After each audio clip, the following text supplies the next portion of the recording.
Welcome to Café with Cavanha.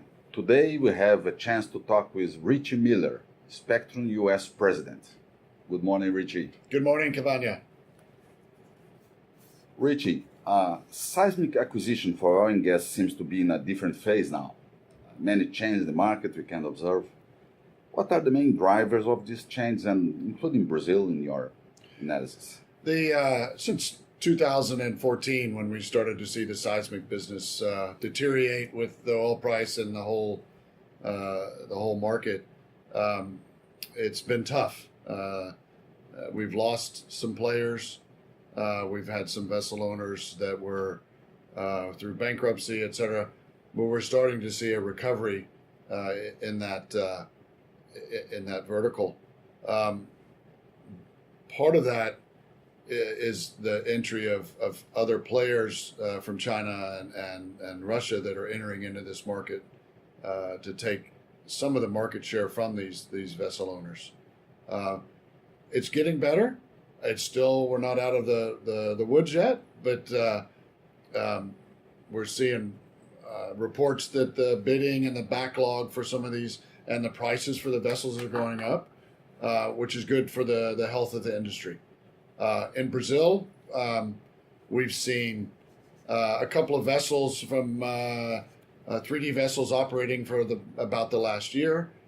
We've had a 2D vessel working in Brazil basically for about the last 3 years. So, and we anticipate much more activity in Brazil. Do you expect the stability for or a growing process for seismic? I think we're going to see growth, not only in Brazil, but I think worldwide. We're seeing, it's the oil price this week hit, at least for WTI, went above 70. That's a big hurdle. Gets more of the comfort factor, and there's a need for exploration, and the offshore market has been ignored for about the last 3 years. It's time to get back on. What are the three main points in the world that have attractiveness for seismic at this time? Brazil is one. Brazil's a big market.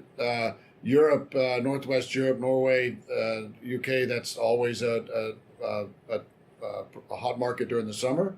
The U.S. Gulf of Mexico is quieter these days. There is a 1 or 2 surveys. Deep water. Deep water. It's all deep water in the Gulf, and then Australia is a good market. But we see activity off of West Africa. We're working off of Argentina. So there it's spread, but I think you're seeing more activity in Brazil and Northwest Europe right now. There's a little bit of summer activity in Canada. So. Okay, great. Richie, in terms of Brazil prospects, are there room for huge investments? Not only for seismic, but exploration.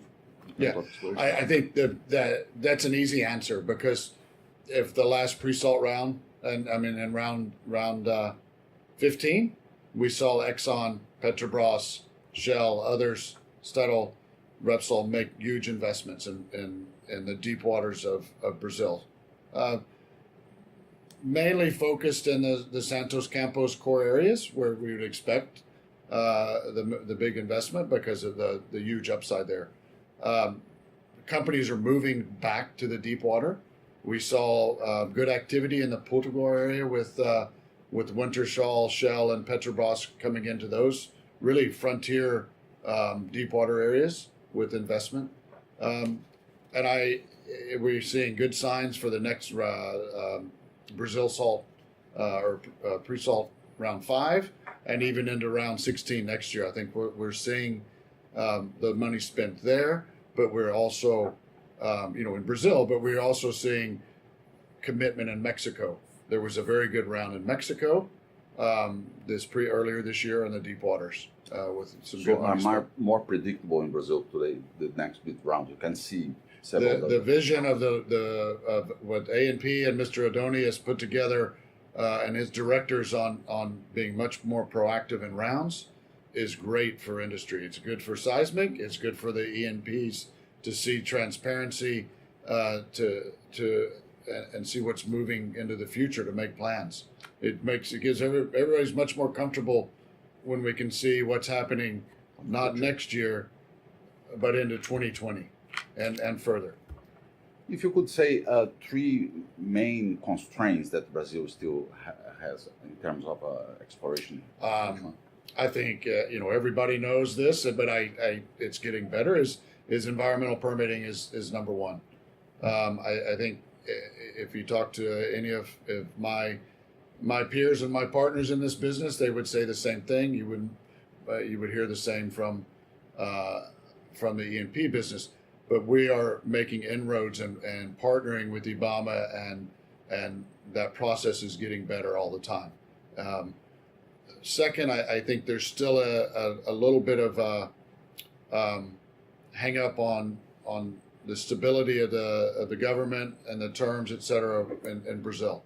So the second is the business environment you mentioned. The business environment and the stability of the government is a concern. And like I said, Exxon, and not only Exxon, other Shell, et cetera. But when Exxon comes in spending like the way they did, that shows the stability. They feel that they see the stability that gives some of these smaller companies that are looking to come in, other majors, other national oil companies moving into Brazil. There's stability there. Third, it was probably the oil price, but we're seeing that as a positive now. Things are moving up. So the deep water play, which is really the main play off of Brazil, is picking up. Yeah, perfect. 75 today, I suppose. Yeah. Yes. We are hearing a couple of people talking about reservoir monitoring, subsurface installations for follow wells, reservoirs, and production. Is it real or still a dream or research phase? No, that's real. We're seeing more bids on or more activity in the node and bottom seismic systems, and specifically a lot of that's coming out of Brazil on monitoring. Petrobras is very proactive in that. I think Fairfield and both Seabed have been working down here. Quite a bit of activity in the North Sea. There's some in the Gulf of Mexico. Oh yeah. It's a real business. It's undefined whether we'll move into the multi-client business or as a whole will the seismic business move more into an exploration node business. Mm-hmm.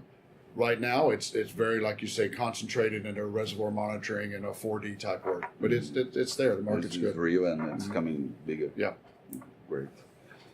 Richie, how U.S. and Americans are seeing Brazil, and we consider any possibility of oil and gas industry revert the direction we have today with this opening system we have?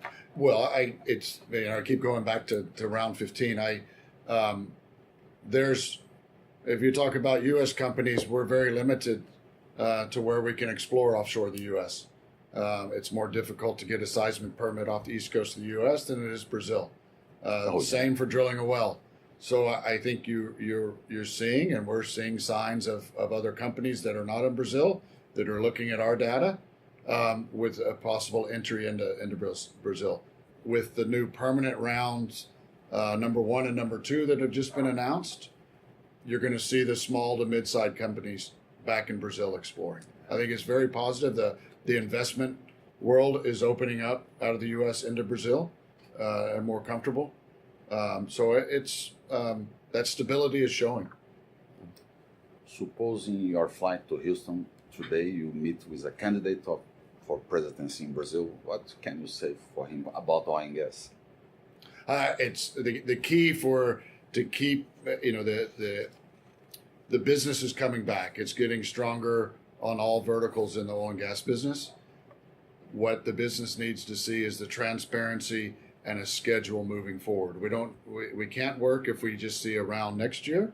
We need to see what multiple rounds through a 4 or 5 year plan.